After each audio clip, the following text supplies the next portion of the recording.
Hello, Internet. Gino, that Pinguino Greco here again with another episode of Deep Listens, and it is time for another episode of Final Fantasy Friday the 13th, which means I am joined, as always, by my co-conspirator in this ongoing nightmare, Chris Zombie Pie Redacted. Hello.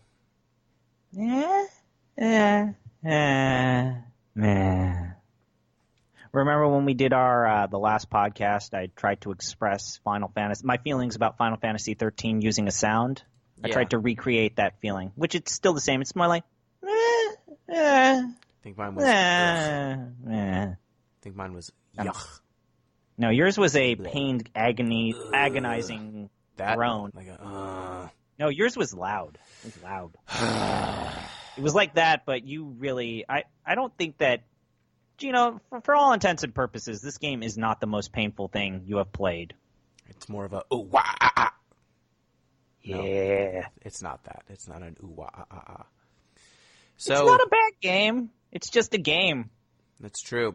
It's a video game. We're going to be talking about Final Fantasy 13, and we're going to be going from, I guess, like the point where your characters get the ability to level up.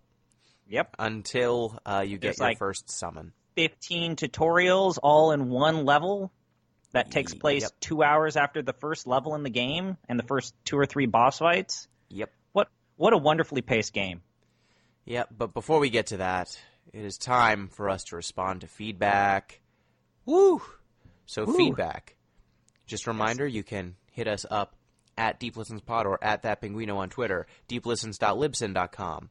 We've got comment sections and deeplistenspodcast@gmail.com. You can send emails there. But most people seem to be taking us up on the offer of our YouTube video comments. And we got a question. This one's an easy one to answer. Would you do a Deep Listens on Final Fantasy 15? I think it's one of the best games in the series. Yes. Eventually we will get to all of them. We will finish our plate. Is the Final Fantasy podcast series considered a Deep Listens? Or is it? Or we are officially? Is this officially a spin-off? Are we the basically?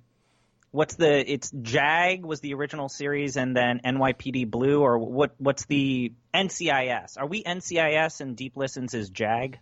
Yeah, this is the Law and Order SVU to Deep Listens Law and Order.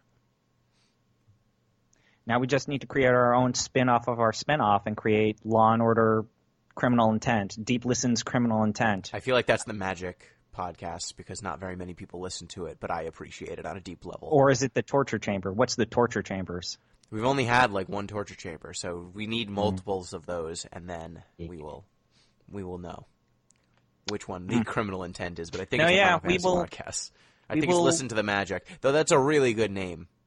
Unfortunately, the listenership is not as good as the name. You said you also had feedback that we need to get to. I have feedback. This comes from a Giant Bomb user, NPCDI. The I is lowercase. Hi, I'm a fan of your Final Fantasy blogs and podcasts, and recently I've decided to play all of the Dragon Quest games for the first time from start to finish, and thought I might start writing blogs or even produce my own podcasts about each game as I play them, but I have no idea where to start. I just stare at a blank screen for a while, get a little anxious, and find myself not really able to complete the games. I've never really written anything or produced anything, and I'm wondering if you have any advice. If not, just tell me to screw off. Thanks. I won't say screw off. So no. In terms of – so I assume this is in terms of writing, not the playing of the games. As a writer, my first move is just write something. It doesn't have to be good. It doesn't have to be right. It doesn't have to be finished. It doesn't even have to be grammatically correct. But get in front of a keyboard and put some words on it with the knowledge that you will eventually burn that brush away and reveal a nice essay underneath it. Sure. None of my articles. Stream of consciousness is your friend when you're just writing. Just write whatever you think about. And my general rule of thumb is play like 2, maybe 3 hours. If it's your first time doing it, just play 1 hour of the story and just write everything that you feel, everything that you think, everything that the game reminds you of. And worry about condensing it into an essay or a thesis or whatever you want to call it later. you could think about kind of like what style of writing you want to approach. Are you going to do an informational text? Are you going to do a narrative text? Are you going to do an argumentative text? Are you doing a research text? Worry about that later. Just write. And then once you get all of your evidence or all your notes or all your thinking down, it will come to you eventually. Yeah, my move is generally, as I'm playing, I will come up with a thesis, and then I generally know where I'm going, but I don't know quite how I'm going to get there, or which bits will need to get trimmed. Or when I start going towards what my original thesis was, I can realize that, oh, actually I was wrong, and I'll come up with another one. But usually I have the seed of what I want to say, and then everything about how I get there and the types of evidence I'm going to use and employ, that will usually change mid-writing and editing. But yeah, just do a thing. See, Gino and I are kind of like the two areas of thought in terms of writing. He's what we would call a plotter, where he at least wants to have the thesis. He wants to have the basic idea of where he's going to like develop as he writes. I'm what's called a pantser. I write off the tail of my pants. I'm just writing, and I worry about it, and I try to salvage whatever I've written later, at the very last time. And usually it works. Sometimes it doesn't. Some of my Final Fantasy VIII blogs, even though they're the most popular ones, are a little rough on the edges. And that's okay. Just accept the fact that when you write, it is an experiment. You will hone it, you will develop it, and it will get better over time. And if you do like outlining and plotting your characters, like what you want to accomplish in your writing, that's great. But I think especially when editing your first blog or first form of writing, just getting used to the flow of the story and trying to convey your thoughts and ideas in the flow of the story. Just be loosey-goosey, be a pantser, just write, and it will come to you, I promise. Yep. So thank you. Any other feedback that you had? Not on my end, but I think we have unfinished business on your end. So last episode, we had a comment from Mike who said, have either of us read or watched the Brad Shoemaker review of Final Fantasy X-2? I have now. He asked if we've read it, and he says, I think you'll disagree with the overall score, which was 8.1. I think that's appropriate. It's probably fine, given that... No. I mean, Gino, you have to look back at it. What year did that game come out? 2003. Exactly. 2003, I think Final Fantasy X-2 was perfectly an 8.0. It was perfectly fine to assess Final Fantasy X-2 as an 8.0. You don't know what's going to come down the line. You don't know what's coming later. Yeah, but I know that Final Fantasy X only got like 1 or 1.5 more points than that one did. And this is all under the assumption that the video game scale at major review sites in the early 2000s was a 7 to 10 scale. As long as the game looked good and functioned, it was really freaking hard to get lower than a 7. So given that they have basically 3-point wiggle room either way, and a 10 was unheard of at GameSpot at the time, and 8.1 makes total sense. It was one of the most visually stunning games of its era. The gameplay is not great, but adequate. The story is there. So yeah, 8.1. Yeah. I think the review is rather poignant in parts where he's, like the writer said, Brad actively questions, especially in the written version of the review, like, is this really the right direction where Final Fantasy should go into? Nope. Turns out and no. It didn't. The answer is no. And a lot of those prophetic musings kind of panned out exactly as Brad predicted. The answer is no, and we've been paying for that for the last 15 years. So, whatever. I liked the games before. But, yeah, reading that review just reminded me that reviews of that era, how they read, and what the score range was. And GameSpot was even crazier because even as a reviewer, you put in your values for like 5 or 6 categories, and then you were basically beholden to an algorithm that you were completely out of control with. Well, that was the reviewer's tilt. Yes, that was the reviewer's tilt. And basically the number that spit out, it's like, okay, do I want to use my reviewer's tilt to change this number? And even then, I can only change the tilt so much. Yeah. What a horrible way to just basically provide consumer advice of a video game. Multiple empires were built on that shitty algorithm. Yeah. It's kind of amazing when you think about it. I still don't understand when I see a review on IGN that uses the 10-point scale. What is the difference between an 8.8 and an 8.9? I still don't know. There is none. It's arbitrary. I'm glad. Maybe I don't know if I'm just not hanging out on the parts of the internet where people are arguing over reviews and still battling it out, but I'm very happy that I don't see that anymore. I'm sure that I know that when like controversial quote unquote reviews on Giant Bomb go up, there are people still having that argument. Yeah. Maybe unless I'm looking at those comments for moderation purposes, I generally stay the hell away from them. And my life is better for it. I don't care whether something is a 4 or a 5 And for anymore. some unknown reason, like there were always two types of games that always drew the greatest pushback, and this is what I remember, is JRPGs. Yep, forever. Ever, and Legend of Zelda Nintendo games. Yes. Nintendo games in general. They always had the greatest pushback. Like, what the hell, guys? People care Seriously? a lot about their Japanese games. I remember, and I stand by, it's one of the best reviews on IGN, is a guy gave Kingdom Hearts 2, when it came out, a 7.5. That person was right. That person was right. Everything he said, he's like, the gameplay is really repetitious. There's no reward for mastering the combat. The combat doesn't scale well. This game really just is a slog by hour 5. And you know what? God damn it, he was right. You're right. Though you haven't played Kingdom Hearts, any of them. We'll get to that eventually. I've watched them through completion.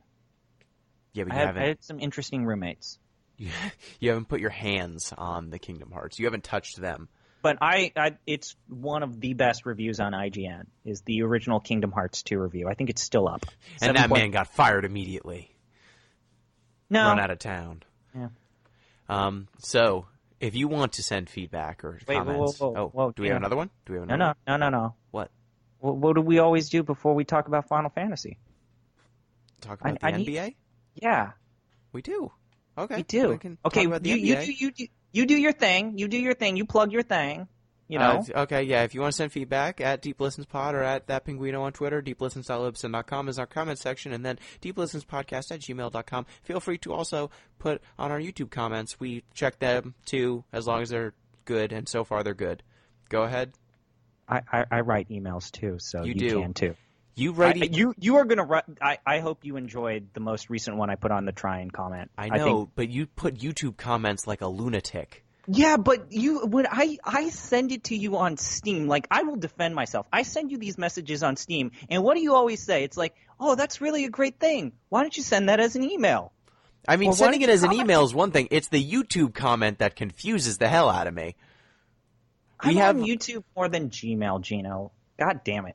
We have like 5 or 6 different direct lines of communication, and the YouTube comments just weird me the fuck out. I think my most recent comment on the Trine thing is the best thing I've written ever. We're not going to get to it here because it's for the regular show. So the basketballs, now it is just basketballs. I want you to apologize to me. No, you will apologize to me. Won't. You will apologize, and you will like it. No. Okay, so to our listeners, I shared my prediction. You didn't share your predictions of how each of the series were going to pan out, so I'll let you talk. I think the Warriors are going to beat the Rockets, and I think that the Cavaliers are going to beat the Celtics. I think that the teams that are favored will win because they're better. I think that people are seriously underestimating Houston, and my prediction is that if the Warriors do not go 2-0 in the series, they will not win. And I think that it will probably go 1-1, and Houston will pull it off on Game 7. And I predict that the Celtics will go in 6 games, which even the people who support the Celtics say it's going to be 7 games. I think the Celtics have a recipe for success in slowing down LeBron and have found out that they have a younger team that can play faster than what LeBron can play at. And look, man, all you need to do is like the same thing that I was saying to the Pacers is you got Oladipo.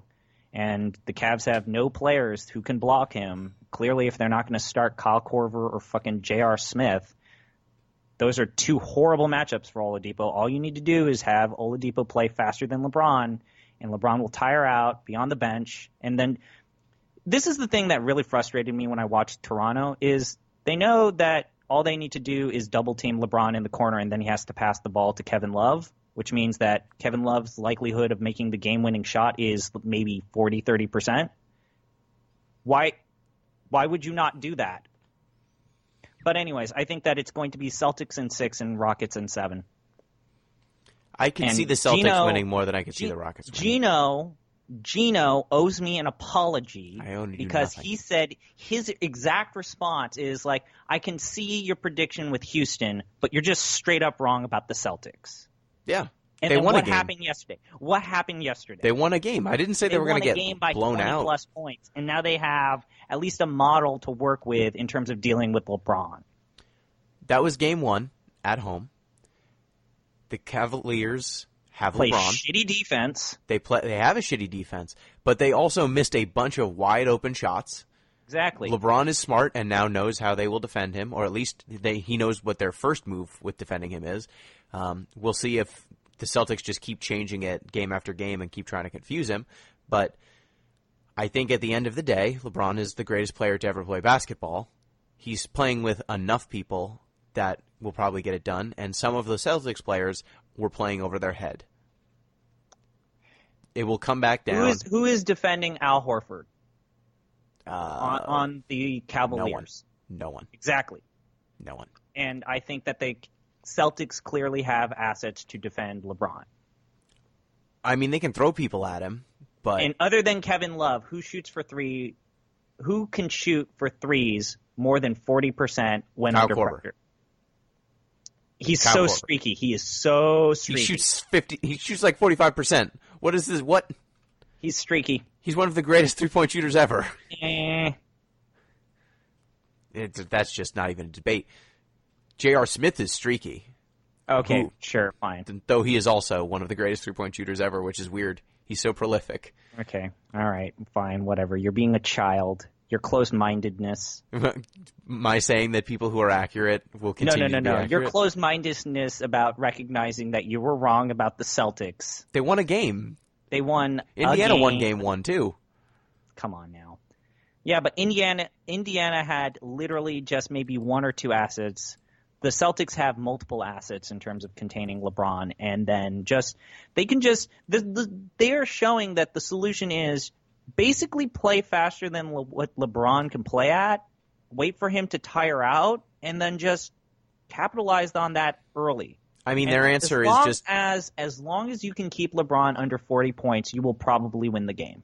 Their answer is that they've got way more talent than every other team in the East and can throw bodies after bodies after bodies at these guys that other teams can't do. And there is a value to that. There is a value to that. Totally. But I think that LeBron, at the end of the day, will put his foot on the gas and get to the fucking rim because none of the people on the Celtics can actually check him one-on-one when he wants to do that. He does it very selectively.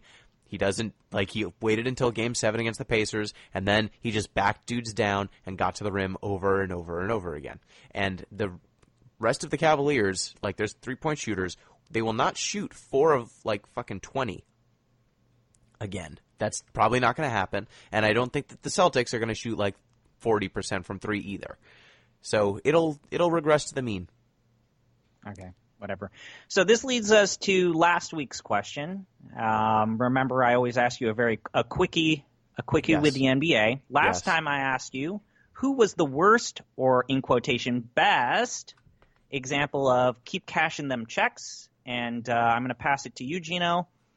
Who was the worst example of keep cashing them checks, and why is it Derrick Rose? Oh, I don't know if it's Derrick Rose. It's definitely Derrick Rose, dude. Derrick Rose is, yes, he shouldn't be getting paid what he's getting paid right now. So you've basically answered why I am right on this one. No, but I think he's trying. I feel like when you say keep cashing them checks, it's someone who just really doesn't care to play basketball anymore and yet continues to show up and cash check. Can it be Josh Smith? Yes. Because he's still getting paid? He's still getting paid, but... And he's not in the NBA anymore?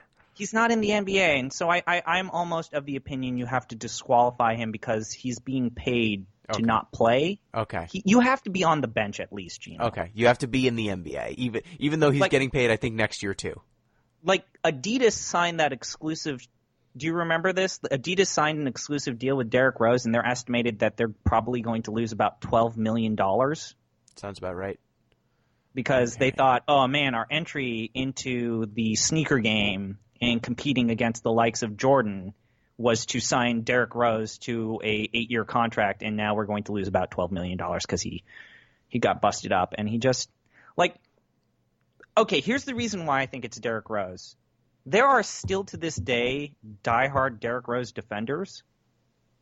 Like, you know of these people. Yeah, you know they these exist. People. These people exist.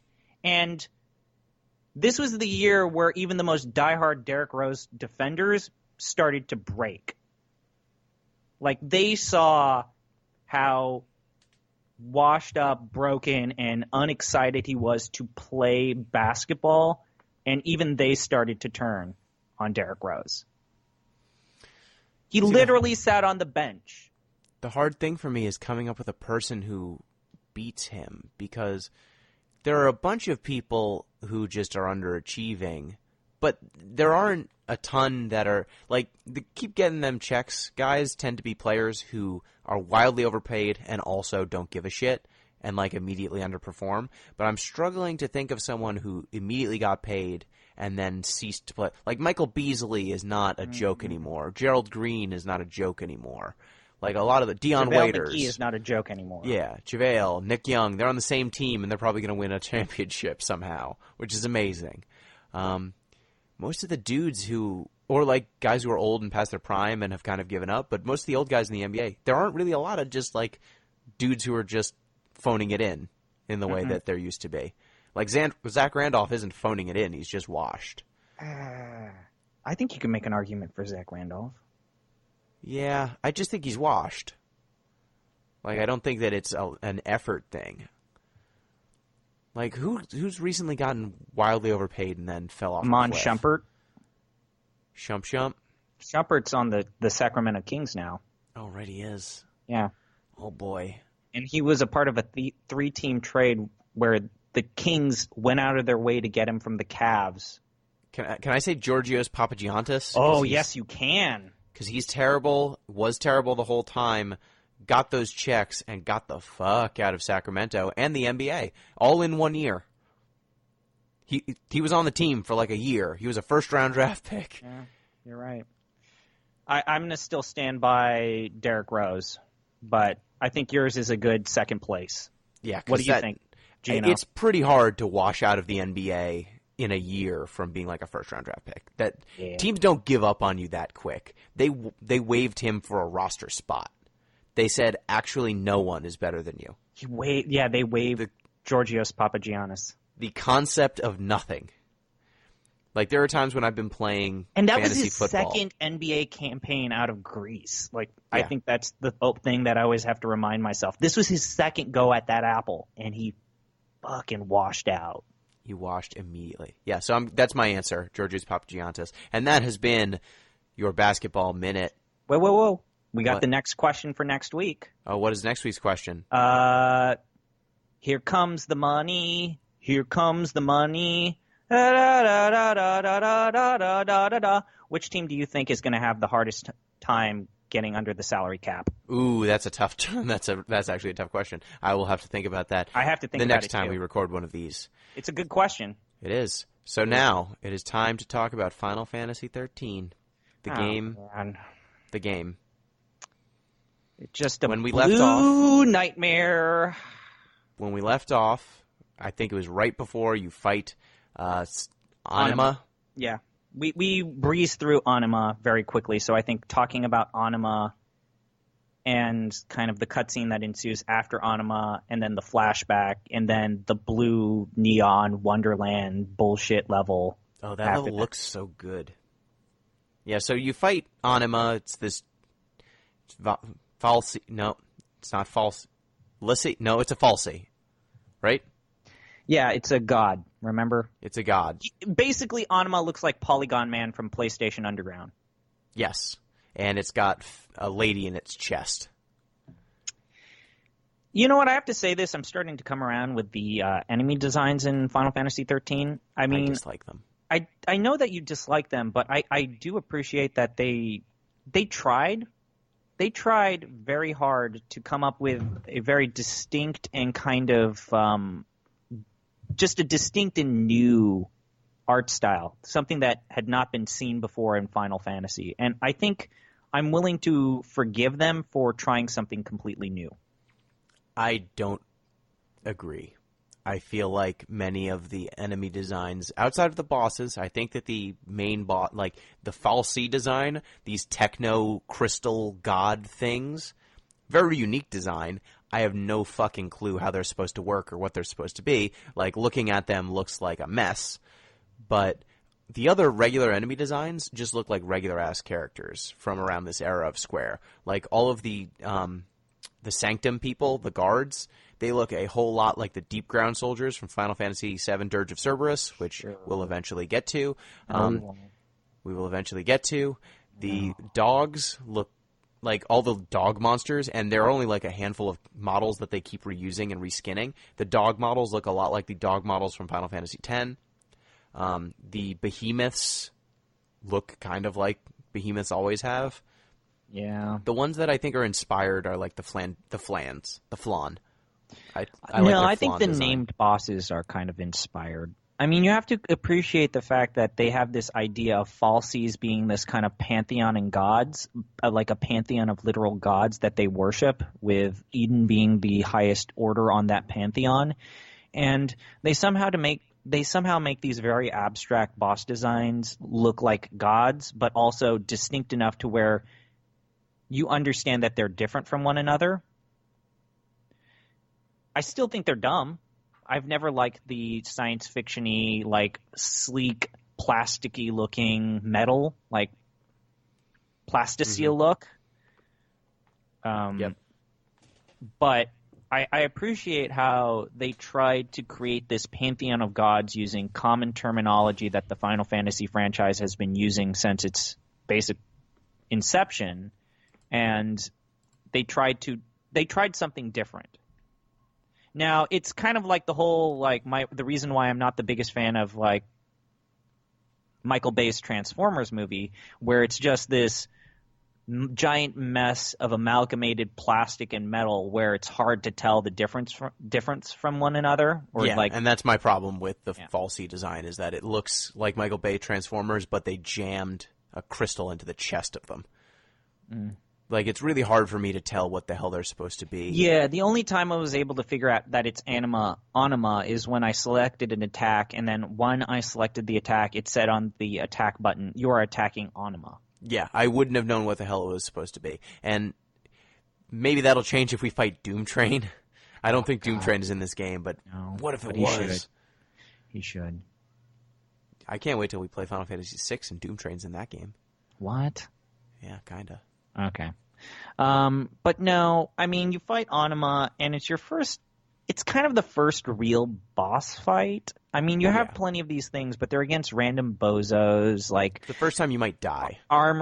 It's armored, like, lieutenants and robots and sleek, plasticky looking animals, but this is the first true boss battle where, yes, there's a risk that you could die. You need to actually use potions to cure your party when your health is low. And you actually need to kind of strategize. Like, there needs to be an attempt by the player to time your attacks, to attack the main body during a certain thing, which actually I found endlessly frustrating because I felt like the game didn't communicate what the conceit was in terms of when you should be attacking Anima. It's just like, we're just going to have this amalgamated machine-like creature and attack it and learn it the hard way. Like, if you get hit, clear you didn't attack it right. And then plus, when you don't have the control over your other party members, watching them flail away and then get their asses handed to themselves, and I don't have the agency to prevent them from doing that other than, actually you can't. And then having to use my turn to use a potion because your goddamn party members can't use potions for some fucking reason. That's annoying as hell. That's one of my biggest problems. It's not one of my biggest problems, but is one of my problems with this game. Your other party members, there are tools that they have access to. Ostensibly, they could use them. And some, like earlier in the game, some of Snow's sidekicks will actually use potions. And so I had kind of built in an expectation that some of them would eventually heal themselves because they have access to those tools as well as I do. But they will not. Your teammates will not heal themselves, which is super duper annoying because early on, right, your characters do not have any paradigms yet. They don't have any classes, so they are what they are. They have all of the healing has to come from you. Yes, basically. It all has to come from you because you're the only person who was smart enough to use potions. But the character you're controlling generally is the more powerful of the two, and so you're trading damage and kind of making the right choices for healing. And it also bothers me later in the game because every character has access to items, but functionally only your main character does. So even though your main character, in some configurations, like there will be certain paradigms where your main character is essential for dealing damage or buffing or debuffing, and there's another character who, you know, could be freed up, like they're not needed right this second, and I would love for them to be the person who uses the potion, but that's just not how it works. They don't do it. So you have to waste your turn suboptimally because of the way the game controls. And we'll go on to this more in the paradigm system, which is shortly. But what you get out of the paradigms and the class characters, it's the same sort of problem that I had with Persona 3 and your party management in that game, where you have a little bit like you have indirect control. It's like I can make you a support, but what that support does and what you do out of your support role, I have no control over. So I can make, you know, if I had a party of Lightning, Snow, and Vanille, Snow is the DPS, Lightning is the tank, and Vanille is the healer, right? Mm-hmm. But what if I need Lightning and I switch him over or the other person in my party into like a buffing? Like they'll pop off whatever buffs they goddamn feel like, not the buffs that I need right here, right now. And Vanille might use a potion. She might just use a cure spell in one person. And using a all-party healing potion would have been way better than using cure. Yeah. So they can't prioritize their moves, and they're oftentimes unwilling or unable to prioritize their moves to fit my specific scenarios or my specific circumstances. Yeah, and let's talk about the paradigms, because once you defeat Anima, you go to Lake Brescia, and all of your characters, and this lake turns to crystal because Sarah, you're skipping quite a bit. What? You're skipping quite a bit. You're skipping the cutscene when you defeat Anima, and the characters get cursed, and then there's a flashback. Oh yeah, they get ices. They become ices. And I said this before, I like that cutscene that plays when you defeat Anima. I said this on the previous podcast. I like how there's hidden depth to that scene. I like how you can see Fang if you look just right. I like how you understand that there's an inherent, gross, massive power to these fal'Cie. I still don't understand what a fal'Cie is at this point in the game. I don't understand exactly what the curse thing works like. I have no idea why Sarah turned into a crystal. But I like how it looked. I liked how it was billed as being this dramatic set piece and this dramatic event. And the game kind of sold me on that. Now, I do want to talk about the flashback that occurs immediately after defeating Anima because I hate the flashbacks in this game. And I think that they are an inherent weakness in storytelling in Final Fantasy XIII. Yeah, the storytelling in Final Fantasy XIII is bad. Because, okay, so there's two real big problems that I had, and I kind of talked about this on the Giant Bomb Community Endurance Run when I was going through them. There's two kind of major mistakes that they made with these flashbacks. First off, these flashbacks basically do all the context building and the world building that should be done in the proper game. Okay? You can't do that. That's just that's a no-no. Flashbacks can build context, but they should not be relied upon to basically inform you as to what's happening in the greater world. I mean, they can talk to you. Flashbacks are great. Like, take peak Lost, you know, the television Lost. Mm-hmm. When that show was on its A game, the flashbacks were some of the best storytelling in that show. And why? It, one, built up an inherent mystery to the characters. It built up context that the characters were not willing to share within the main narrative. So this is your only access as to how they got to this point. But we still don't understand really who is Lightning. So finding Lightning, you know, awkwardly futz around with her words as she talks to her captain doesn't really mean anything to me. right? Yes. Seeing, I'll be really quick about Go this. ahead. Seeing Snow propose to Sarah doesn't really mean anything if I don't know who Sarah is, if I don't understand what started their relationship, why this relationship is important, and like what the inner turmoil or drama of those characters are. If I don't understand that, seeing a scene that is completely out of order, and this is another thing that drove me insane about the flashbacks, is they're anachronistic. They're anachronistic and they're told out of order. These scenes are just window dressing. Really, it's another opportunity for them to just put in all of this CG nonsense. It's also ridiculous to me that they take place in locations you have not been to. Yeah. So they are, or some sort of thing like that. They are contextless in all directions. They are with characters you've spent a few hours with them, but 50 to 70% of that time has been in battles, so you don't know who any of these characters are. The flashbacks are taking place between characters that may have only spoken once or twice in the story up until this point. It's trying to tell like really high poignant moments, like really emotionally resonant moments with characters that you don't understand. It is in a location you don't understand, or you don't know where the hell it sits in the world. So it's hard to even know what the hell this diorama, like they're flying around with fireworks going off and all that sort of stuff. Where is this? Like, what does this society look like? Is this city important? Is this location important? I don't know any of it.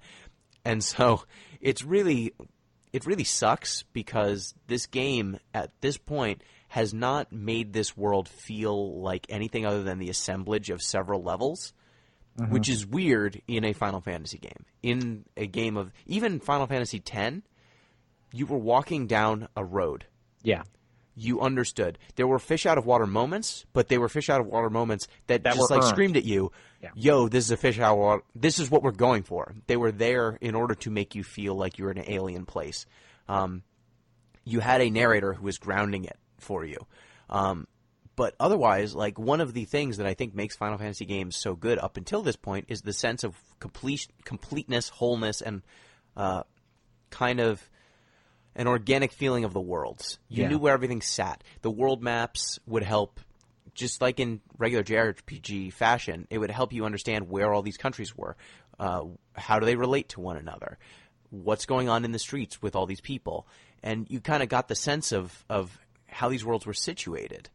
This game feels like every single location you go to has no relationship to the location before it. Like, when you finish fighting on the Pulse Outcrop, there's the Hanging Edge, and then the Pulse Vestige, and then after the Pulse Vestige, you go to Lake Brescia. Where are these places in relation to each other? Is one of them above the other? They're like, oh, we're in Lake Brescia. What the fuck is Lake Brescia? Did I fall off of the place I was in before and now I'm here? I guess so. But then why is it when I look up I don't see, like, the place I was before? You know? I just don't understand where anything relates to each other. And they don't give you a map. It's not like, even in Final Fantasy X, when you would jump around from place to place, they'd show you on a map, hey, here's a ... and here's where you're ending up. Here's where you start, here's where you end up, and here's how the world is connected to you, from place to place.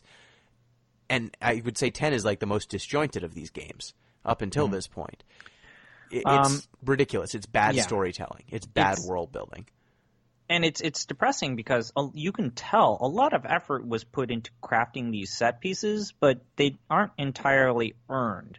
Yeah, and it's extra depressing because I'm sure that if I played this game a second time, and by that I mean like literally I finished the game and played it again, I could convince myself that the storytelling was good. Yeah. I mean, I thought that the scene where Snow was, driving Sarah through like the fireworks on his little speed bike. Look, man, I will still stand by my belief that Snow is a good character because, god damn it, Troy Baker tries he's a fucking professional, man. He is a fucking professional who is trying to sell you that these goofy-ass, dumb lines mean something and that he works so hard to, Troy Baker works so hard in this game. And then no one else in this game works that hard for their lines. And, like, to try and earn the emotional resonance of their lines. But like when I kind of remembered this line when we were talking about Final Fantasy X. Is you were kind of defending the voice acting for Titus, and you said sometimes just the awkwardness is not the voice actor's fault. It's they gave him nothing. And Yes. when Snow tries to propose to Sarah, and he's like jumping for joy, and he's like, "She said yes." It's like they gave him nothing. They gave him nothing. They gave him dog shit. And like even someone who's a professional like Troy Baker, he can't make chicken salad out of chicken shit, Gino.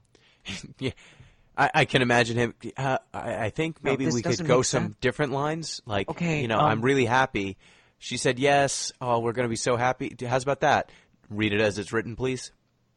But there's like 5 proper nouns. How about I just use Read it. one and then Read like it as written. but I just think that there's too many proper. What if I just used one and then I kind of referred to like the locations and like implied that Pulse Falsi, like the Falsi from Pulse rather than Pulse Falsi. That's why don't you do that take, and then we're going to get rid of it, and then you're going to read it as written. But you're asking me to say Read it as Lassie, written. Pulse Falsi, We're- and then worrying about the Sanctum and Vestige. We're paying you to read, not All right. write. So, Lake Brescia, you get there. Sarah is turned into a crystal because she achieved her goal. We don't know what the goal was. We don't know how she achieved it, but she turns into a crystal. She turns into crystal, which And when she turns into a crystal, it freezes the lake and makes it into a beautiful crystal. And I just did want to that say this up freeze first. the lake, Yeah. or was it the giant like evil sword thing crashing into the ground? It was I don't her, understand I what think. caused. I think it was her turning into a crystal. She's the crystal now, and she turns the lake into crystal. And I just have to say, the look of Lake Brescia turned to crystal is amazing. It's a shame it's in such a bad game.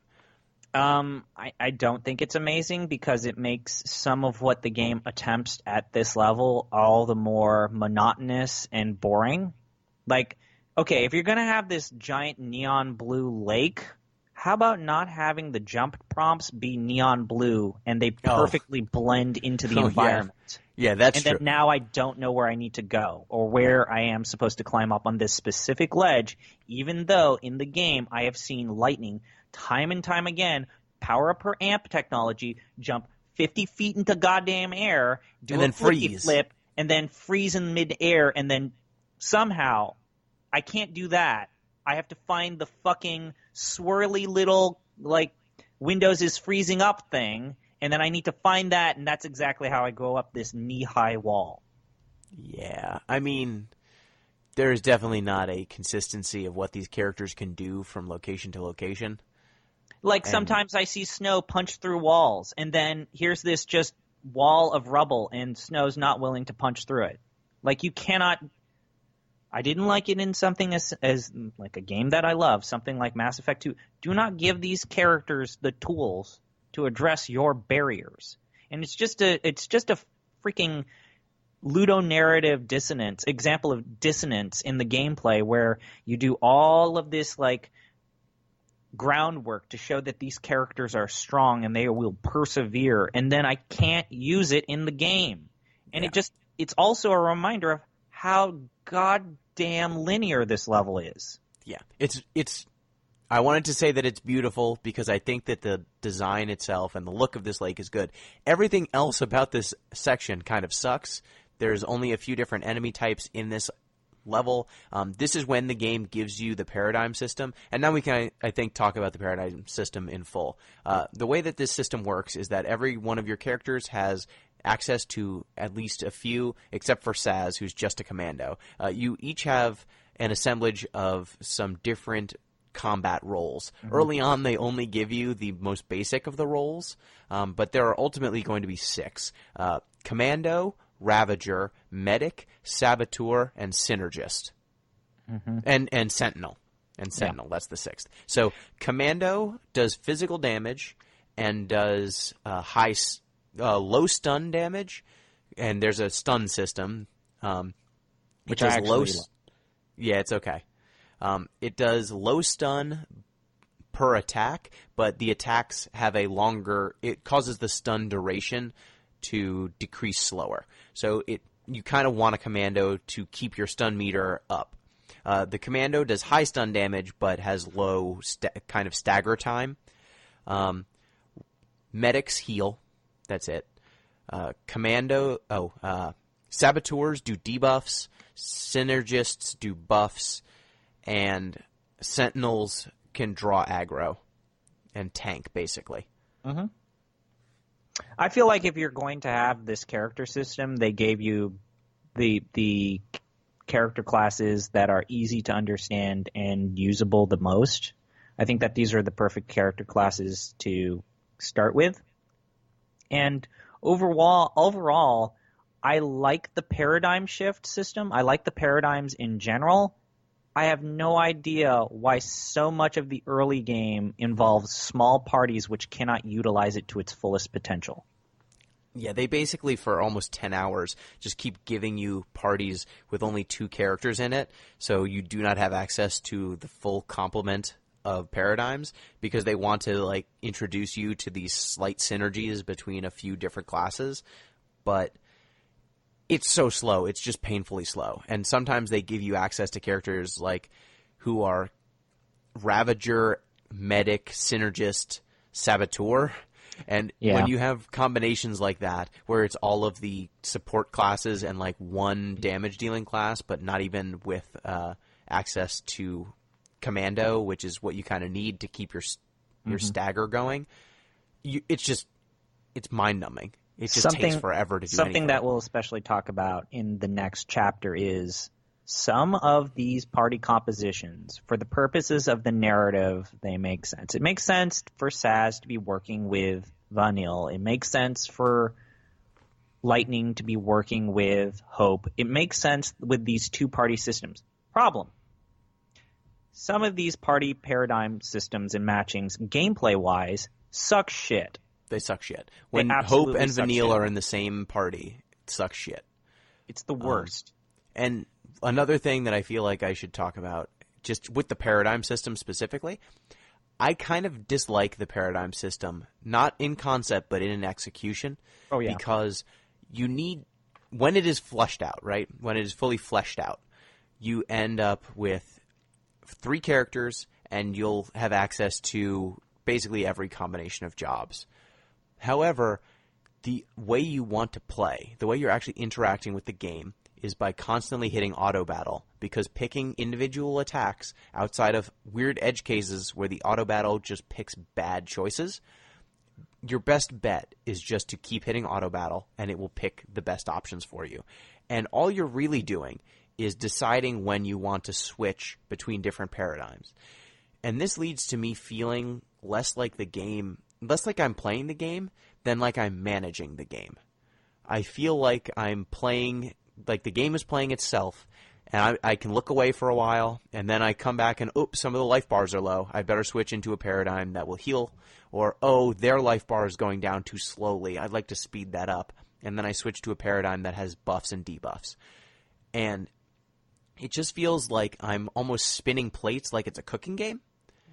Like, I want everyone to be buffed. I want them to be debuffed. I want my health to be high. I want their stagger to be going up, and I want their health to be going down. And if at any time any of those things is not happening, I need to paradigm shift to make that happen. And then once all of my boxes are checked, the game just happens. Like, you will eventually kill the enemy. Your characters will be healthy. And this is not what I come to role-playing games for.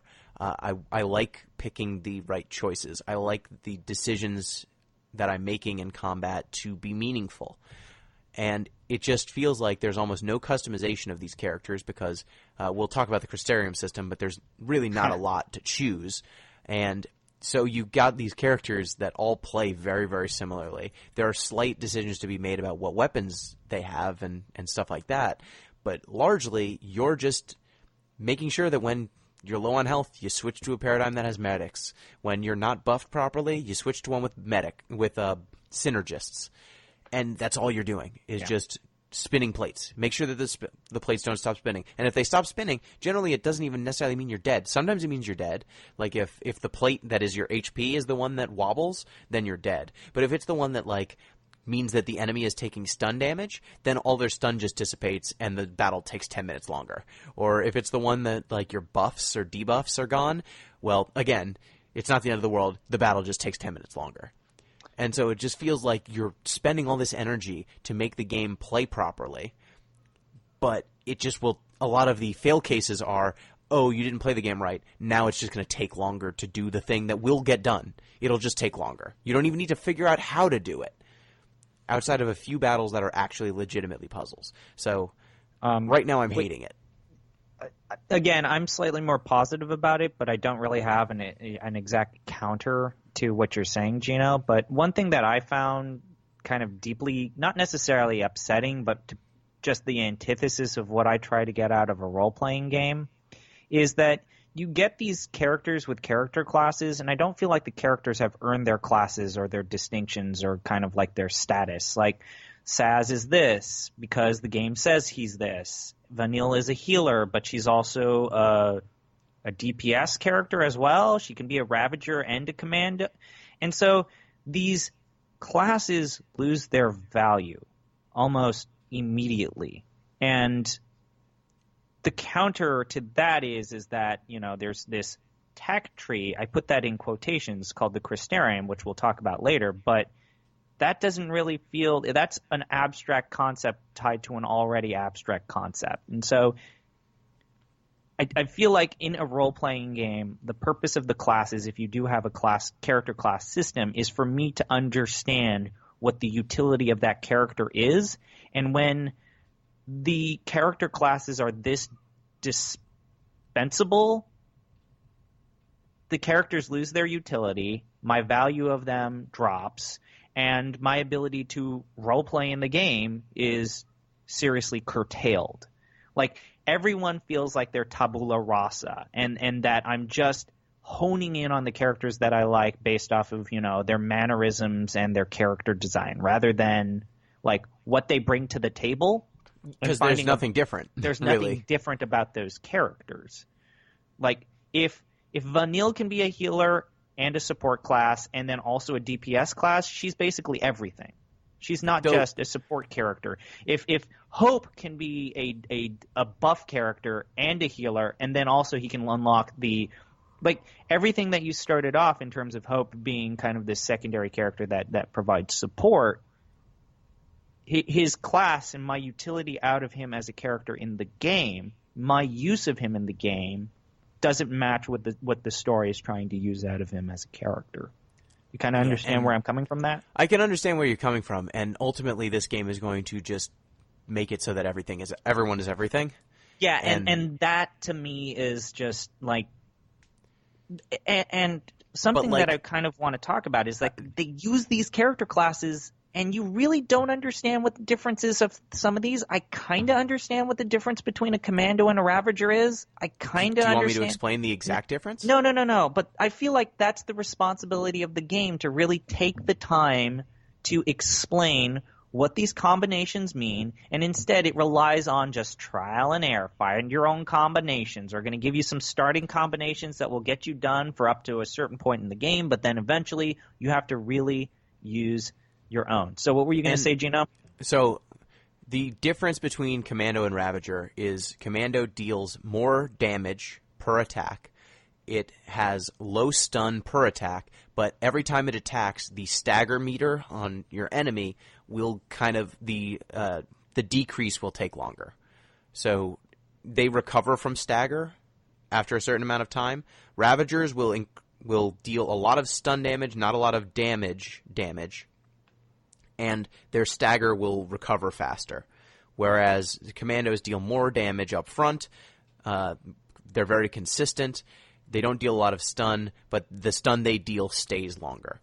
And so you generally want a mix. When you're all offense, you probably want one Commando and two Ravagers, because the Ravagers will get the stun up really, really quickly, but that one Commando will kind of maintain the stagger, make sure that it doesn't go away in between bursts. And your characters just kind of burst damage constantly, because they will auto-attack when their bar fills. So you end up with this game that kind of feels like lull, burst, lull, burst.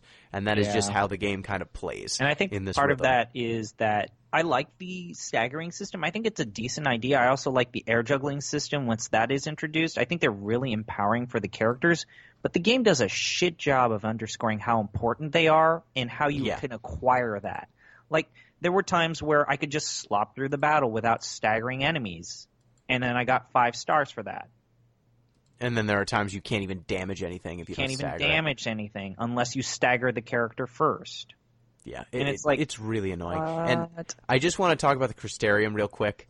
It is the poorest man's version of the sphere grid. It is literally a line. There are occasionally spokes off the main line, and that spoke will be an ability or a stat upgrade, and you want it because you never wanted, you want access to everything.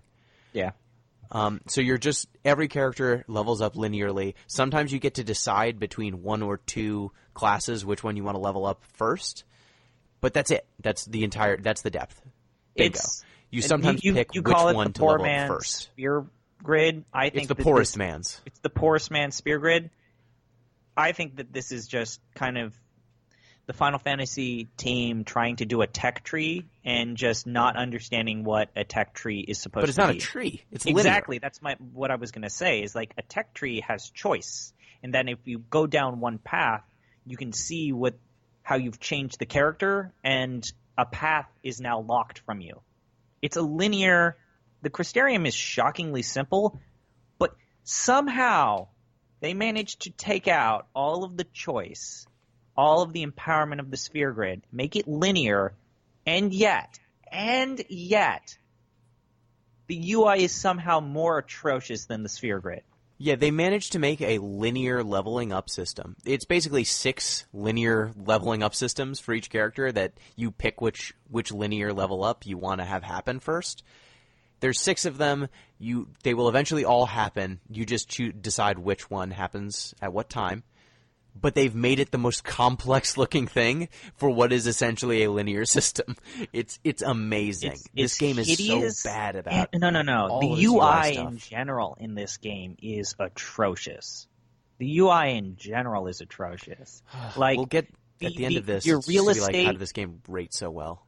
Go ahead. Your real estate on the screen. Like, I know I've been hitting this home, but like, even understanding who you're attacking in a battle, like if you're up against, and this is the part of the game where I've noticed, like, I wanted to attack a specific member of a trash mob, and because of the minimalistic design of the UI and basically the battle interface, sometimes I would do like AoE attacks on trash mobs, and I would hit the one guy who's off in the corner not doing anything, and then the purpose of my AoE spell or attack was useless.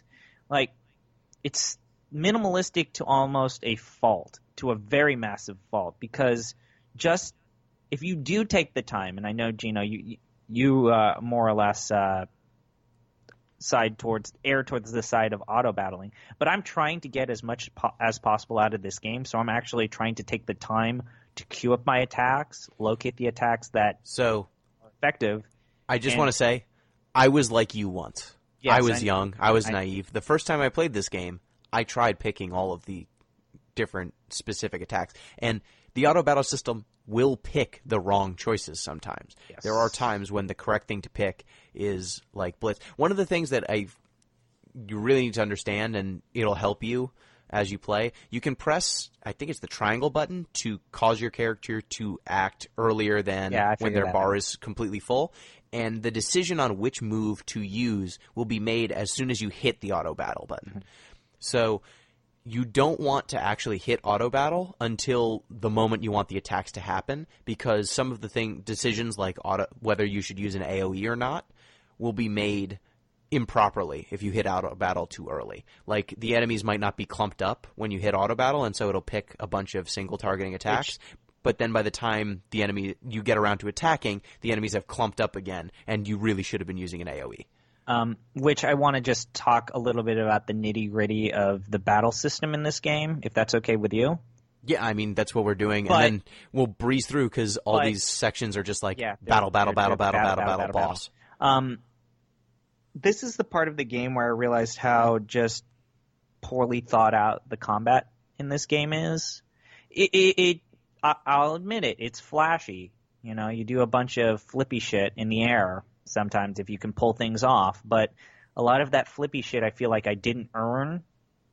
And, you know, when thinking back to Final Fantasy VIII, what did I have Remember that? to do? Yeah. What did I have to do in order to get Squall to do flippy shit? I had to get his limit break, right? I had to earn that. And I could level that up to get different flippy shit, right? Yep. This game does flippy shit every single battle, every single confrontation, and you do it just by queuing up and selecting auto battle or a regular attack. And so there's no pop. There's no pop to the combat sometimes. I mean, it was cool to see air juggling at some point. Like, and when you get air juggling, I find it highly satisfying. But when I air juggle just like a random like ghost owl looking penguin thing, meh.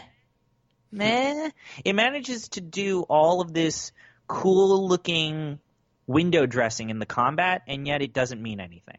And it feels so empty and hollow and pointless. Yeah. And the game will get better as it demands more of you. I remember there being a clear inflection point where the combat clicked for me. Like in terms of, oh, I understand what they're asking of me. This is kind of interesting. But the way it is interesting and the way that Cook Serve Delicious is interesting, not in the way that like Final Fantasy 8, 9, 10, 7, like all these other combat systems, even 10-2, it's just a very different thing. And we'll see how it plays out going forward. That's the Crystarium. That's the Paradigm System. One other small gripe with the Paradigm System, real quick. I don't understand why the fuck they only give you 3 up front, and then you have to fill in the other 3 slots. You can have up to 6 Paradigm slots early on in the game for any given character combination, but they will only pre-assign you with 3. So if you don't go into the menus and assign those things yourself, your characters just straight up don't have access to some of the most necessary combinations. Yeah, and the ridiculous thing is it's not like it's a secret or some sort of unlock. It's like literally combinations of 2 character classes or 3 character classes that is within your character's ability to do, right? So some of your characters can be 3 different character classes. I don't understand why I have to assign like combinations of which of their 3 abilities. Yeah, it's like they can use at a given time. 3 characters that have like picking 3 characters, that list should automatically populate itself with every possible selectable thing. Why am I the one who has to populate the list and do the math? And it's like, okay, so I have one character that has this class, and this class, this class, this class, and this class. Okay, so now I should pick Hope, and then that means I would have 9 classes, not 6, right? Okay, yeah, I'm going to pick Hope now. Yeah, and it's like, I'm basically doing permutations. It's a math problem. And I don't understand why your characters don't have access to all of the permutations. Like, why don't I have access to the whole menu? They're all capable of doing it, but I guess they just can't get their shit together. Hey, wouldn't it be better if one of us was a healer at this point? No. We talked about this before the battle, before we fought the flans. No one's healing. No one can heal. We talked about it. Okay? Yeah. But you can heal. No, we're not healing today. And again, sometimes the way that because you do not have direct control over your other party members, the way the game uses those supporting cast members is often counterintuitive, unhelpful, or it's not exactly what you want, especially when you're trying to make a paradigm shift for a very specific need that needs to be instantaneous. Like, I know to do some so-and-so and so-and-so when I need healing spells and I switch my characters to a healing role. Sometimes the AI doesn't understand that. Like, sometimes the AI will understand, oh, you need healing right now. I'm going to just queue up an attack like that. Other times, it's going to wait up until it has 3 versions of Curaga. Why? Why would you do that? Yeah, this so game's... auto battling is your most viable way to play this game if you value your time, but it's oftentimes redundant to play the game using auto battle. So I refuse to play auto battle because I want this to be a video game, and yet I value my time, so I might as well try auto battle. I can't reconcile that, Gino. And that's you why should use auto battle. That's why I refuse to play auto battle. Is I want a video game, Gino. Well, I the want a thing video is, game. the character that you control, very often, and it's kind of frustrating, is not the person who gets to make the decision about healing or gets to make the decision about which buffs and debuffs to use. Sometimes you're given a character, and the character you control is the one with Ravager and Commando, and that's all they have. And so all your character can ever do, even if you're in complete control of them, is attack plus elemental damage, and area attack. That's it. That's all your character can do. And I know I keep harping on this, but would it have goddamn killed this game to color code some of this shit? Like, even Final Fantasy X had that color coding system, which I always mismanaged and always misunderstood, like the rock, paper, scissors mechanic. But, like, Arrow or, like, why aren't the spells color-coded versus, like, the physical attacks? It's all the same kind of monochromatic, silvery, goddamn dog shit whenever you select attack and you try to queue up your commands.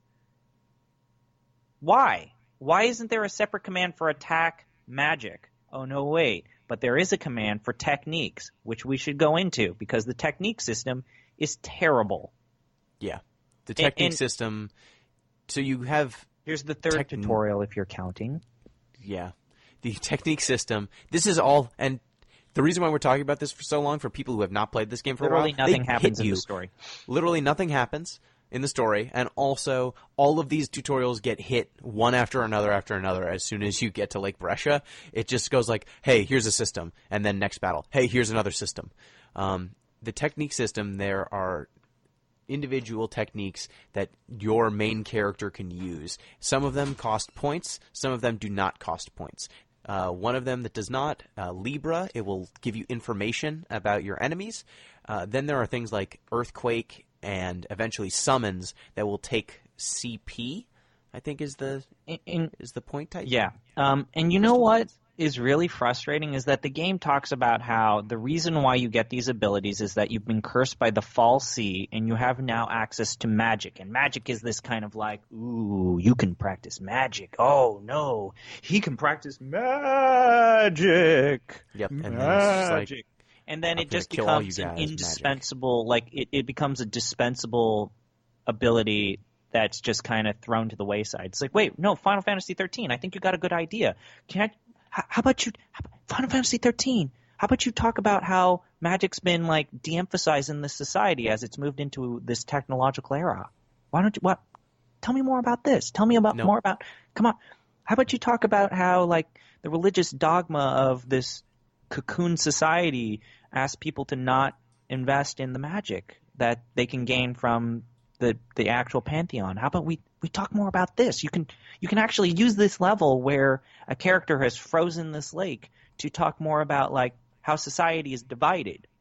What if instead we just fight mobs of enemies over and over and over and over and over and over again, and then eventually, I think the next point where we're not just fighting mobs of enemies is literally when Snow gets his summon with a, like, fake satellite. But Snow tries to I guess Sarah is crystallized and he tries to dig her up. Again, Troy Baker works his goddamn ass off to try and sell you on that scene, and it just doesn't work.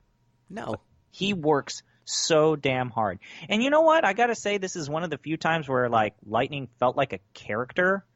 She's all like, you're using my sister's name. I am so sick and tired of your shit, Snow. I'm going to punch you in the face. Oh, you're still talking? I'm going to punch you in the face again. And I feel like just Snow getting punched in the face should happen every time he talks, so I'm happy. Yeah, and it kind of highlights, at least to me, how one of the big weaknesses of Lightning is she has maybe two emotional states that kind of work in the game. One is aloof, and the other is unfathomable rage. And like when Snow is trying to be anything in between, especially when you get the second cutscene where she's trying to have fun at the fireworks show, does not work. And when she feels like emotionally compromised, does not work. But when she's furious and angry, it oddly works and is satisfying because it's mostly in service of Snow getting punched in the face. Or someone getting punched in the face. So it's black and white. Otherwise, Lightning either works as a character or the game falls flat on its face. And then the parties split up and rejoin a few times, but most of the time that splitting up and rejoining is just to kind of teach you the different paradigm combinations. Yeah. And then this section kind of ends with Snow getting captured. And then also another weird thing is, like, it kind of tries to encourage. So this world provides a pretty good looking world. Like, it's a really good looking world. And sometimes you'll find branches where you can either go left or right. And what always happens when you take the branch that is not the story critical path? It's a dead end with a treasure chest. Yep. It's level design 101. It's level design 101. And what really frustrated me, and it added to the bore, and it added to the monotony, as, you're fighting the same bosses that you've already seen. I mean, one of the bosses is the robot helicopter lizard thing from the fucking first hour of the game. But somehow blowing it up and breaking off both of its arms made it stronger? What? Actually, no. In Final Fantasy VIII, when you blow up that thing from the missile base and then fight it again in FH, it's actually weaker the second time. Yeah. And then you fight the Alpha Behemoth, and then you see that monster like 8 or 10 times in the game. And so the value of that monster is completely undone. So I guess we should talk about basically all of the storytelling that the game tries. What does it try to do? Hope hates Snow. Yep. Vanille, we don't know what the fuck she's up to. Saz is doubtful. He's dubious of what they're doing. He thinks, we're a falsy is the right thing for me to do. Actually, he has some pathos. You know what? I think that this is one of the few times where Hope as a character kind of works. He never works. I think he works here. Like, especially when he's like, I don't even know you guys, and you go and attack that thing, I get cursed, and now I have to be along with... This is bullshit. Like, he's basically been pulled into a war after he watched his mother die, Gino. So I feel like he earns like a level of ineffectual, like, the hell with this. Like, he earns that angst for the first 2 hours of this scene. For the first 2 hours of the next, 15, where he's going to be this exact same character with very little growth. Again, that's why I say it's fine here. It's fine here when he's super frustrated that he's been cursed and that he has to be along in this party, one of the people of whom he has some pent-up drama with. But then he doesn't follow through on anything. Like, all he needs to tell Snow is, look, I blame you for killing my mom, even though she very clearly said that it was her choice to follow you into a war. Just follow me, Snow. I blame you for the death of my mother. I want to resolve this. Let's fight. And even though I'm 14 or whatever. Even though I'm 14, which to me highlights why he's uncomfortable with surfacing his emotions. He doesn't know how to. But at the same time, Hope has had his mother die right in front of his eyes. And so the oscillations between his confidence and he has like this inner turmoil doesn't work at all. It doesn't work at all. But I can at least in this level credit it as a coping mechanism of going through some heavy stuff. Because we as human beings act irrational when we are put into extraordinary circumstances. Now, I was going to tell a story about how that is, but I think I'll pass. But no, I think that Hope having kind of this lack of ability to follow through on his true emotions makes sense for someone who's 14. I mean, it made sense for Squall. I mean, you've argued that it makes sense for Squall. Why doesn't it make sense for Hope? It's just because it doesn't make sense. It's because you like one game more than the other, Gino. It's because you like one more game than the other. And if that's the only reason why, then either you pony up and admit that there's a hypocrisy here, or there's really no critique here. Da-da-da-da-da-da. Ah! All right. So one of the things that drove me absolutely crazy, and we talked about it last time, is this game cannot make its mind about what it wants out of these characters and what it wants out of its set pieces. because there are times where I have to listen to Saz and Vanille treat like their present circumstance as a fun little vacation. And then there are scenes where Snow and Lightning are like, we have to run. We are being pursued by the biggest army in the world. This is a serious matter. And then Vanille and Saz cracks a joke. It's like, do not touch the slippery tube. I will fall down and I'm afraid of heights. And it's like, why are we making jokey jokes here? I just want to say real quick about the Squall Hope thing. Final Fantasy VIII moves so much fucking faster. Like, even though Squall is... Oh, no. I disagree entirely. So... I don't think Squall as a character changes any faster than Hope does. I mean, literally, the game has other interesting things happening. 13, you are walking down corridors. Characters are barely talking to each other. I don't know what's going on. I'm fighting trash mobs that I can't avoid. Yeah. In 8, by the time we've gotten to the point where you're on, like, Lake Brescia, you've fought a gigantic, like, spider robot, and you are, like, on a mission to assassinate a president. By this point. I'm not going to defend that at all. I mean, I can appreciate it at a B level, but like you just kind of blew the big reason why 8 is kind of a nightmare. It moves from these are teenagers working for a paramilitary group to, oh my god, there's an evil sorceress trying to take over the world who's trying to merge souls and acquire more power by resurrecting an evil sorceress from space. If people want to hear our opinions on Final Fantasy VIII, listen to the Final Fantasy VIII podcast. But I'm just saying there are other things to care about. Hope doesn't say anything else. He's not acting upon the story. The story's not acting upon him. None of these characters really feel like they have agency at this point. Is not. It's trying to show that Hope is not ready to share to the characters how he feels, and he's not ready to share to us. And we have to accept that. Why not? Sure. So, can we get to the only story point that happens in this? Okay, these two chapters? Real quick, like, I just want to build why Snow gets his face pummeled by lightning. Is like, Snow just is like, oh, I think I know what our focus is, and it's like, what is a focus? What is cocoon? You're using all these proper nouns, and I still don't know. Oh, they need to bring about Ragnarok. Yeah, and so he starts saying Ragnarok, and it's like, wait, no, god damn it, Final Fantasy 13, you're making my brain hurt. So we fought Anima, which is, I think, some sort of Mesopotamian god. Then we need to go see Thor Ragnarok. Falsi, we've got XIIIth. Okay, whatever. You have a right to use whatever terminology you want for your game. Blah blah blah. Blah, blah. I mean, it doesn't earn it. We've talked about it before. How the game doesn't earn it. But you know what? Every single game is an amalgamation of garbagey proper nouns. And so he just declares all of a sudden, I think our focus is to protect Cocoon. And I can kind of get what they're trying to get out of Snow. They're trying to show that this man wants to believe that Sarah is the source for his focus. He wants to believe that his focus will free Sarah, and that's why he's behaving irrationally. And that he's the hero. And that he wants to believe it so much. And that kind of works for me. I don't know if it did for you.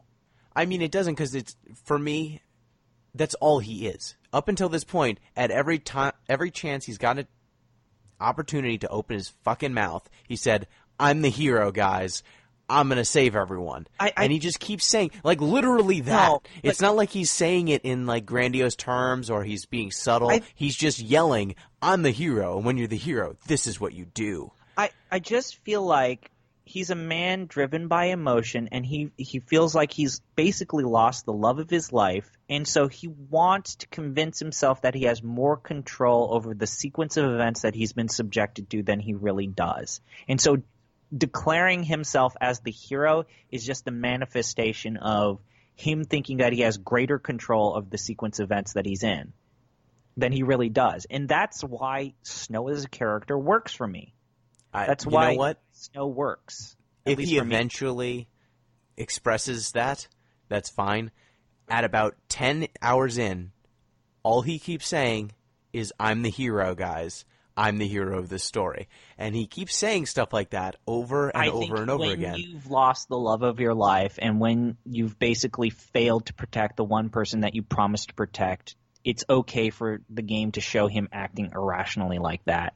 And that's a clear example of the game showing a coping mechanism. But we've seen him in flashbacks, and he was like this too. But yeah, again, it's a He doesn't character change. driven by emotion. Do you know what's one of the biggest, most offensive things is in this game that happens? And I know this is a weird transition. Is when, as you're walking to one of like the story gates that starts the story, the characters introduce themselves to each other. It's like, hey, what's your name? It's like, what the fuck? Why didn't we do this? Why isn't this built-in dialogue? It's like these characters are introducing themselves, who they are, and they're all fine talking to each other. Like it starts with Snow saying, "Hey, my name's Snow. What are your guys' name?" And like even Hope is okay with sharing his name to Snow. And it's like, what? Hey there. No, you cannot do this. How do you introduce characters this way? Who does it like this? So eventually what you're trying to lead to is Snow declares that, all right, I actually have, I transposed his dialogue. So I'm going to read this to the best of my abilities. I figured it out. We fight it. Ragnarok. That's the reason we're Falsi. Or Lassi? What's the proper pronunciation? Icy. Icy. Oh, yeah, you're right. Okay, that's the reason why we're icy. To stop it. To keep Cocoon safe. And Sarah. She said to protect Cocoon. And then she turned to a crystal. That's the proof right there. She completed her focus. We were chosen to be guardians. To defeat Ragnarok. I have no goddamn idea what he's just said. I don't either. I have no idea what he has just said. Right in. If you know what he's just said. So he name drops, Ragnarok isn't even a location. Ragnarok is basically the apocalypse in... It's a movie. It just came out. It's an okay movie. And it's a apocalyptic event. A Norse apocalyptic event. And I don't understand what the context of Ragnarok is in Final Fantasy XIII. All I know is that Snow believes that it's the key to his focus, and I still kind of don't understand what the focus is and how. So, I don't understand. I can explain that. Focus makes you a crystal thing. I get that. Basically, the gods give you a random task to perform in life, but they don't tell you what it is because, gods are crazy like that. It's like, oh, hey, buddy, you got to do something for me, but I'm not going to tell you what it is. And, they don't get a burning bush. They get a sick tat. If you don't do it within an undefined amount of time, you turn into a zombie. Okay, I'm your god. Remember to pray. Bye. Yes. And then... But he that's what a focus throws is. all these terms in this line of dialogue. How many proper nouns are in that sentence? It's supposed to focus us and give us our goal for the game, for the next... How long is the whole, finding Ragnarok? It's like the next 10 hours, right, Gino? I don't even know. I don't even know either. But basically, our focus is to do something with Ragnarok. Fittingly, we don't know what the focus is. And it's something about Cocoon, and we want to keep Cocoon safe. But Cocoon is I don't even understand still what Cocoon is. Am I crazy for thinking that? No, I don't. I've played this entire section of the game. I've played the entirety of the part that people say is the tutorial of Final Fantasy 13. I never got a sense of what the fuck Cocoon is. Like, how does this society function? Where am I in relation to other things? Like, none of it ever made sense. Okay. So great. So, and again, normally after, a character has made their emotional outburst, there's a character what we call, the straight man, or basically the logic. And the game tries to do that with Saz. And I'm not going to do any dramatic voice, but I just want to read his dialogue because, again, this highlights such a big problem with Final Fantasy XIII. So Saz's response to Snow, the hell it does. We're grasping at straws, son. Pulse Falsi are Cocoon's enemies. We just got recruited by one of them. The Falsi took Sarah from us, and you want to help it? So the counter argument for Snow uses almost as many proper nouns as Snow's primary argument. Yep. And so at this point, my eyes are glossing over and everything's going over my head, and I'm not able to process anything that the game is doing. I can tell that the characters are animating. I can tell that the characters are very invested in kind of their ideas about how to progress the story and how to express agency in the story. But I don't really understand why they're so convinced of their ways. Yep, that's about right. And that's where we'll be for the rest of the game. Yeah, and so they get attacked by a bunch of goons. They defeat them. You learn a little bit about the ability system and, basically why don't they just call it magic? Gino, why don't they just call it magic? Because there's magic too. Because magic. Are you kidding Your characters have physical attacks and magic attacks, and then there are techniques. These are all different things. Physical attacks deal physical damage. It's based on your physical stat. Magic attacks deal magic damage and are based on your magic stat. Some enemies are weak to one, not the other. And then there's techniques, and techniques take CP, and there are different types of techniques depending on how much you've leveled up your character and what abilities they've gotten access to, which party splits up once they have this discussion. Yeah. Snow stays behind to excavate his wife. And then everyone else kind of runs off and does other stuff. And they end up in a temple, which has a completely different color palette than the previous locations, and I have no goddamn idea where they are. Like, we go from the cold blue monochromatic undertones of the frozen lake to this warm red and orange, almost kind of not Byzantine, but like Sumerian style temple. Yep. And it's such a weird juxtaposition to go from just a cold undertone to a hot undertone in just the drop of a hat.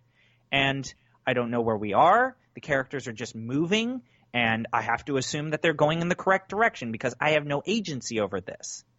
Yeah, and the characters have not told you why you're going in this direction. They don't even build why exactly we're going in the right direction or how they know we're going in the right direction. Like, a little flavor text would have gone a long way. Yeah, and even their banter doesn't really fill in the blanks. Yeah. It's just amazing. No, it's just amazing. I don't. How many lines of dialogue in the Final Fantasy games we've played up until this point? And this was actually the game that made me question whether voice acting in Final Fantasy games even work, because the amount of ideas you can convey in text and how quickly you can convey that information is just so much faster than when there's voice acting. And if you're going to use this many proper nouns and you're going to have this much dialogue, like, the pacing is impacted by the use of voice acting. Period. I just think that's a shortcoming of Square, because I think ultimately it's the writing. If you talk to people who enjoy the Tales of series, if you talk to anyone who likes Dragon Quest, if you talk to anyone who likes, like me, who likes CRPGs, our genres and flavors of role-playing games have had voice actings for decades. And sure, sometimes it's overwhelming, but the voice acting doesn't feel worthless. It feels like a genuine attempt to me understanding the characters, their perspectives, and their worldviews. I think it's just Square believes that the writing that has gotten them to be the stalwart of JRPGs from their inception slow to and long this and drawn out is acceptable in the modern era, and they are refusing to evolve and change their style of writing despite an ever-changing landscape. Yeah, and it just doesn't work. You get to this temple, you fight your way through the temple, nothing of import happens. There's a weird kind of dragon thing, and man, just one thing I really want to talk about the characters. Well, Sure. Actually, there's two things, because we have to also talk about that garbage Eidolon battle. The game really does spoil the fact that Vanille is from Pulse. I feel like, God damn it. It's pretty clear. It's early on. They really they should have kind of played up the idea that maybe she's an undercover agent or maybe she's something special. But they basically, whenever someone says something even tangentially racist about people Pulse from people. Pulse. Like, she has to, like, grimace and just be, like, super depressed and pouty face.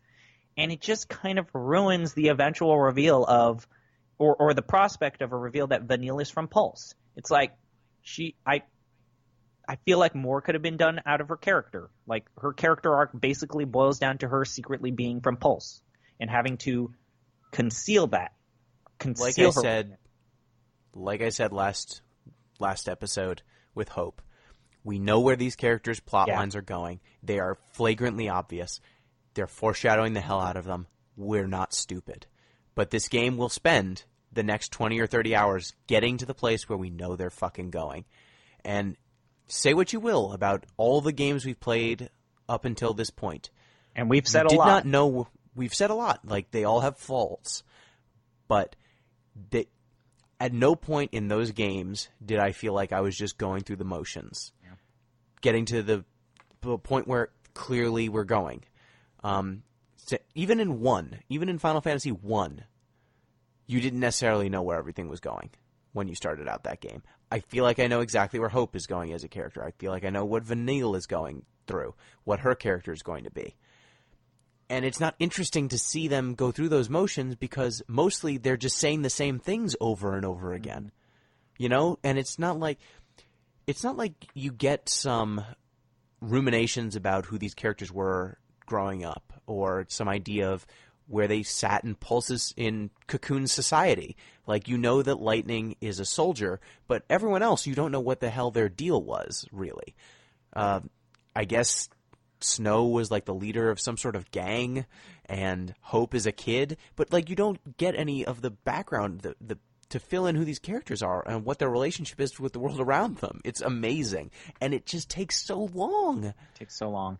And to do anything. When the game does have momentum, it doesn't know how to capitalize it. So when you get into the final parts of the temple, which goes on for far longer than it needs to, because this game's idea of placing barriers on your progress is trash mob after trash mob after trash mob. It somehow has regressed to Final Fantasy 1 levels of, elongate the experience by just putting a bunch of bullshit. Except you can't run around them. You can't run around them. Escape. There's no so escape. You fight this giant dinosaur-looking thing, the Garuda Interceptor, and then you find this airship. And up to this point, the game has made a pretty good case that we need to get out of here quick. We are surrounded. We are being pursued. And once they kill the Garuda Interceptor, it's like, oh, look, we got a fucking spaceship. Let's just waltz carelessly and slowly and pretend that this is a fun old time. And I'm going to make a jokey joke and say how I think it's missing an engine. And so there's no maintenance of momentum. There's no maintenance. There's no honoring of the player's time. Like, I'll say, and I know, I want you to understand, for all of the weird things that I've said about Final Fantasy IX, I like Final Fantasy IX. And this reminded me of Square pulling something from their playbook. Because what's the one level where it turns out they're manufacturing the Vivi people? Dolly. And you have to mean go like the second town you go to? Yeah, the second town you go into. And you have to go onto the airship quick because everything's going to blow up. Yeah. You remember that?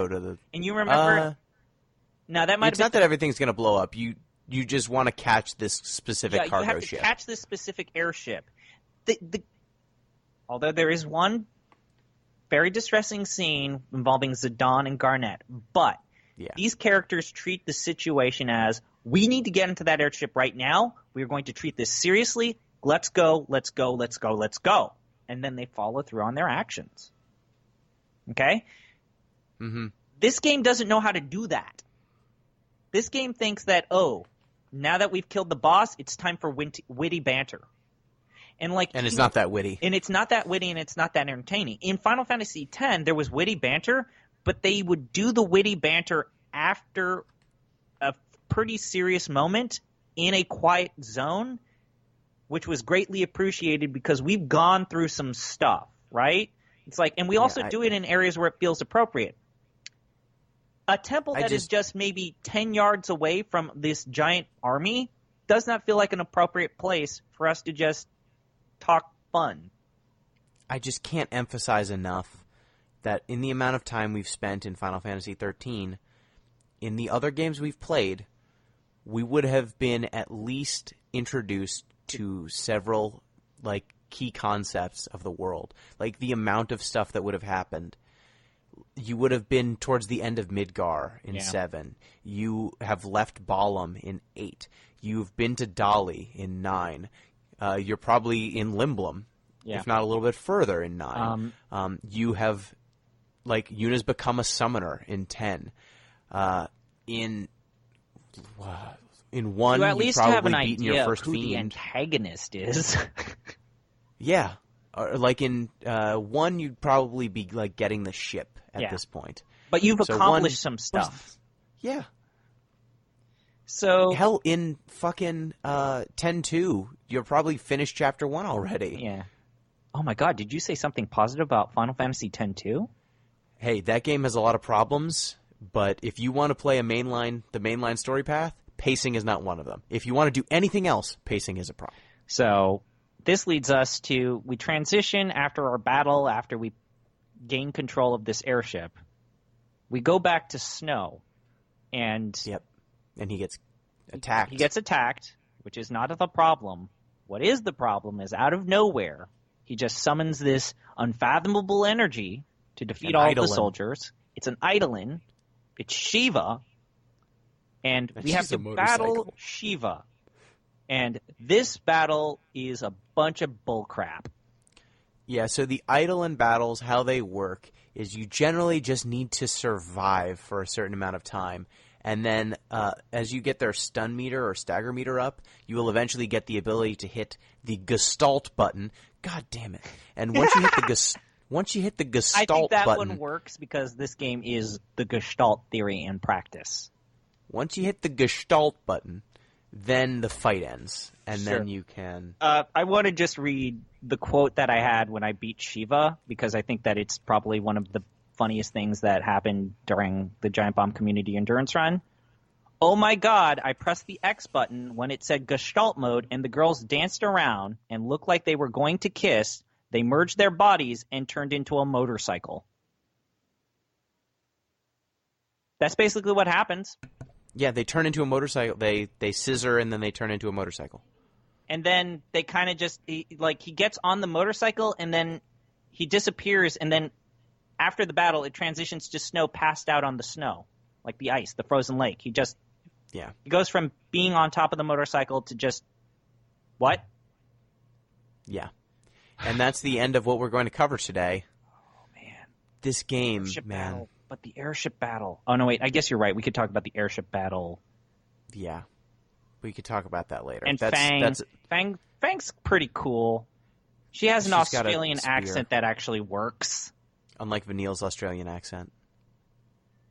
Gino, I think there's something we kind of need to talk about, and I've been meaning to bring this up to you. What? There's a lot of chapters in this game. I don't think we can't get away with just playing 2 chapters anymore. No, we're going to have to talk about more. There's 13 chapters in this game, and one of them, chapter 11, has 2 parts. I think so. Just give me a hint, because I think... Okay, so chapter 4 is the robot scene with Hope. I mean, God, that level sucks. Chapter 4, here's another thing. Chapter 4, it's just it's Hope and Lightning and Saz and all of them. They're walking through some nondescript, like, all right. peak full of robots. So I'm going to replay it. If there's anything from chapter 4 that I feel like we need to talk about, I will bring it up. But the one thing that I do want to talk about, if we're going to keep going, is you have... We're not. I want to wrap up. Okay, no, sure. But let's at least talk about this game accomplishes so little. So 4 is piloting the robot. 5 is the horrible fucking forest scene that goes on for like 2 hours. Oh, the Gasparo Whitewoods? Yep. That's coming up. That's chapter 5.